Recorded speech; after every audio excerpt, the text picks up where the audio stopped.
What's up guys, BrandyCar here, back with another video. This will be the third and final part of the 2026 NASCAR paint schemes tier list. We've got about 30 more paint schemes to look at, and I want to get through them quick. I've kept you guys waiting for far too long already. Let's get this done before the start of the 2026 Daytona 500. Alright, so first up, we have Todd Gilliland's Loves paint scheme. This paint scheme is virtually unchanged from the very first season that it ran, when Michael McDowell was still driving for FRM.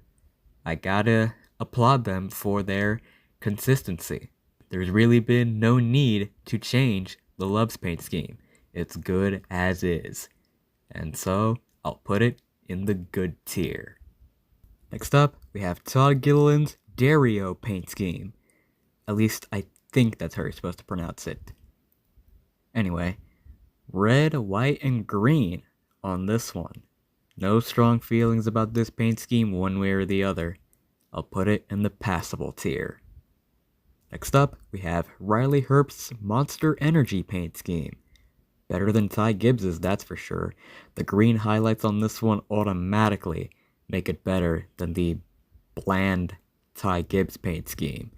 That said though, it's still passable. It's nothing too special.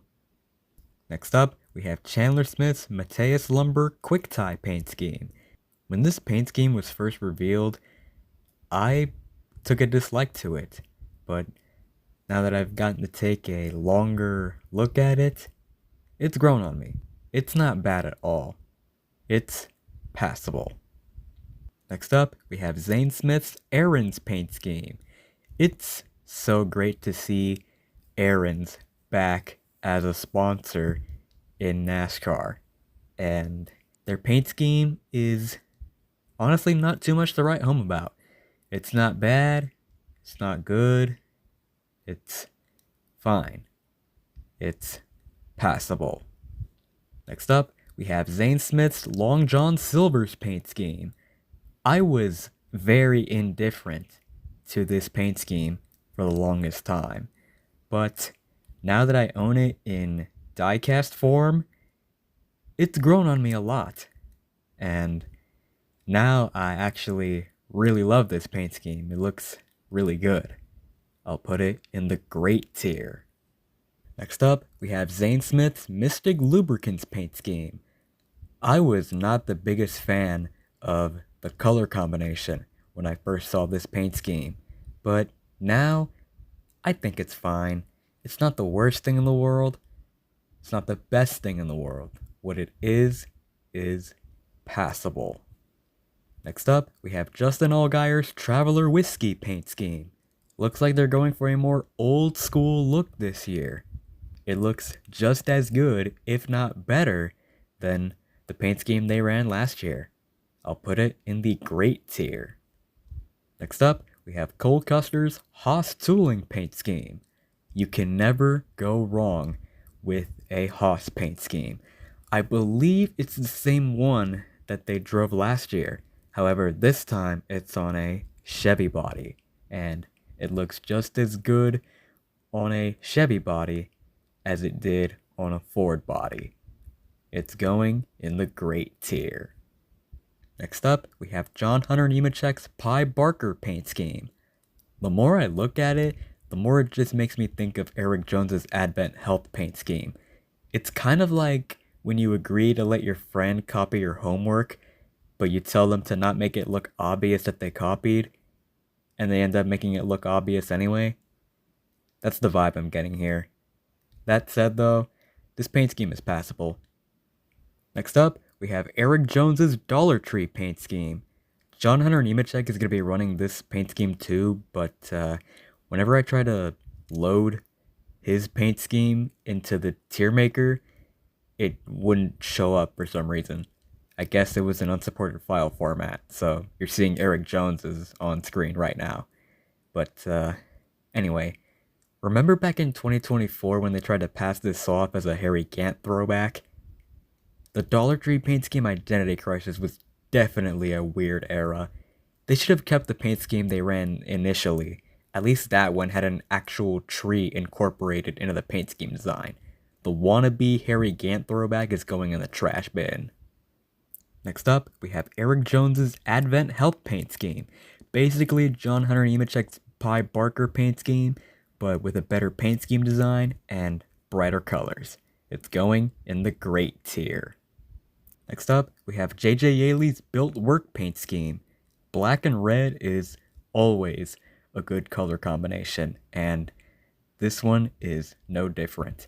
That, along with the silver number, makes for a good looking paint scheme. To the good tier it goes. Next up, we have Tyler Reddick's Chumba Casino paint scheme. The paint scheme they ran last year wasn't all that great, and boy did they take a step backwards with their 2026 paint scheme. What is this? I have no words. Straight to the trash. Next up, we have Tyler Reddick's Pala Casino paint scheme. If I had a nickel for every time a sponsor jumped ship from a Ford team to a Toyota team, I'd have 2 nickels, which isn't a lot, but it's weird that it happened twice. That said though, I do like the pink and the purple on this one. I definitely think it should be present a lot more on the paint scheme instead of just that big blob of gray that takes up most of the paint scheme. It's not bad by any means, but it definitely is questionable. Next up, we have Ricky Stenhouse Jr.'s Chef Boyardee paint scheme. The only real design this paint scheme has is the checker patterns on the C-posts, the side skirts, and the hood. I'd be fine with that if they weren't virtually invisible at first glance. You have to really be looking closely at this paint scheme in order to see those checker patterns. I'm not sure if this is just a me problem or if this is just a bad render of the paint scheme. Maybe they pop out more on track, but with what I have to work with at the moment, I'm putting it in the questionable tier. Next up, we have Ricky Stenhouse Jr.'s Onan paint scheme. This is the only picture of the paint scheme that we have at the moment. Just the side, which isn't enough for me to give it a fair tier ranking.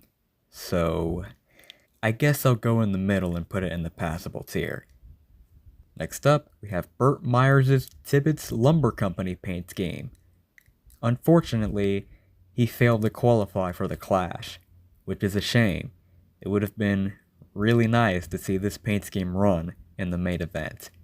If it's any consolation, I'm putting this paint scheme in the great tier. Next up, we have Cody Ware's Evel Knievel paint scheme. Very simple look to this one. White at the front, blue at the back, with the Evel Knievel stripe going down the middle. Perfectly passable. Next up, we have Cody Ware's Jacob Construction paint scheme. The Jacob paint schemes are always run-of-the-mill. They're never anything too special. They eat and breathe passable. Next up, we have Ty Gibbs' Monster Energy paint scheme. I have never been a fan of the plain black Monster Energy paint scheme. I do like the green roof number on this one, but it is not going to save it from the trash bin. Next up, we have Ryan Priest's Viva Towels paint scheme. This is a tribute paint scheme to Greg Biffle. Instead of the regular RFK 60, it's stylized to look like Greg Biffle's iconic number 16. That alone warrants putting this paint scheme in the great tier. Next up, we have Ryan Priest's Coca-Cola paint scheme. This is the car that won the Clash at Bowman Gray Stadium.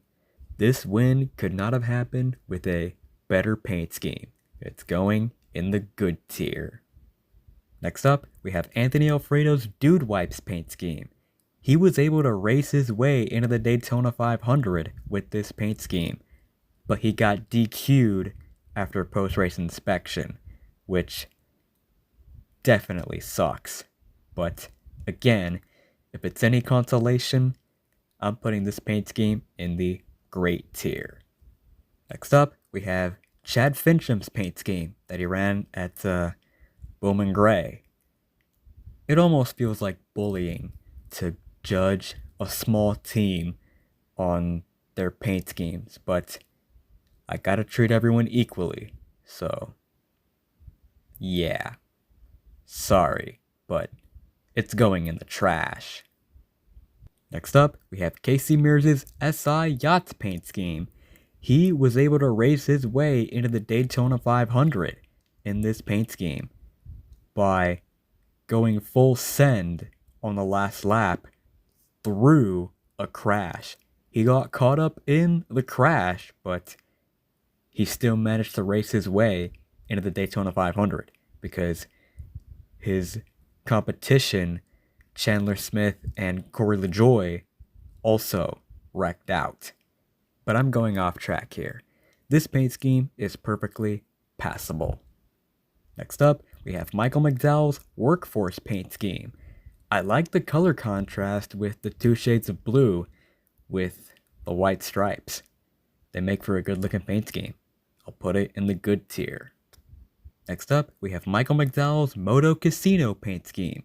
Geez, every casino wants a piece of the NASCAR sponsorship pie. This is like what, the third casino sponsored car we've looked at? But the paint scheme is really great looking. American flag with a bald eagle, it can't get much better than that. It's going in the great tier. Next up, we have Carson Hocevar's Ziegler paint scheme. Throughout the years, the Ziegler paint scheme has gone through quite a few changes, but no matter what change was made to the paint scheme, it has never looked bad.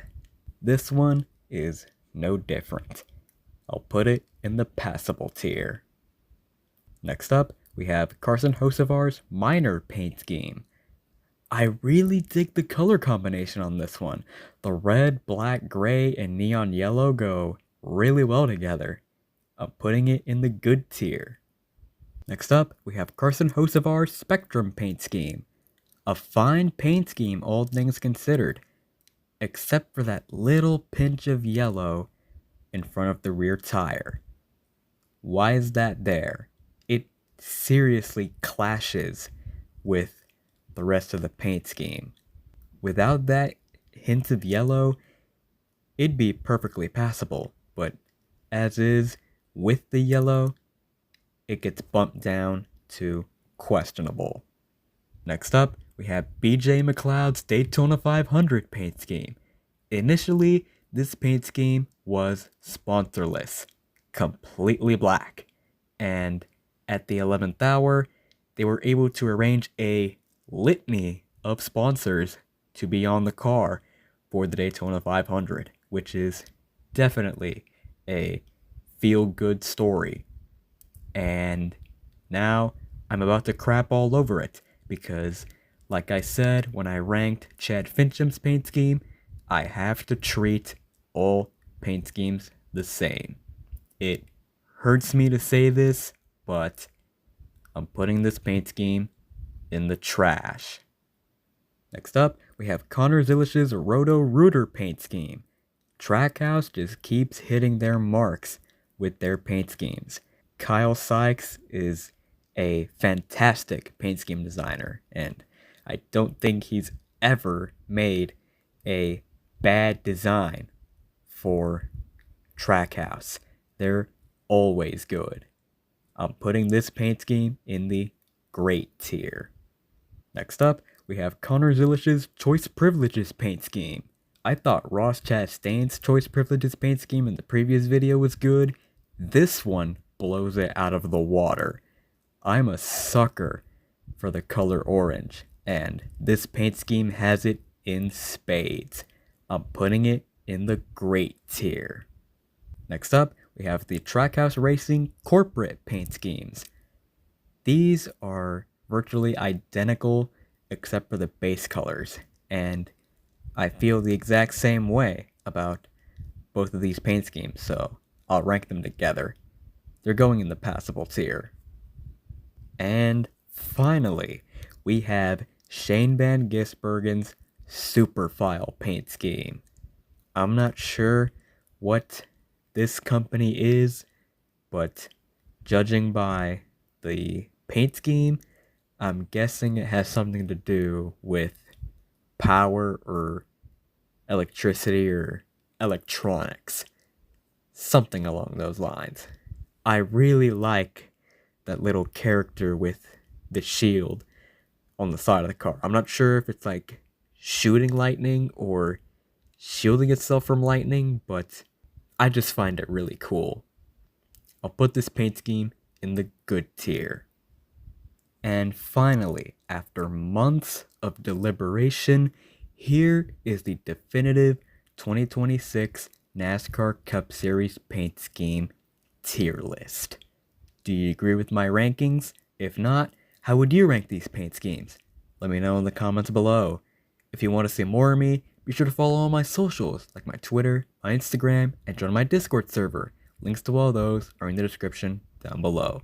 Leave a like on the video if you enjoyed, and subscribe to my channel for more NASCAR content. While you're at it, hit that notification bell so you never miss an upload.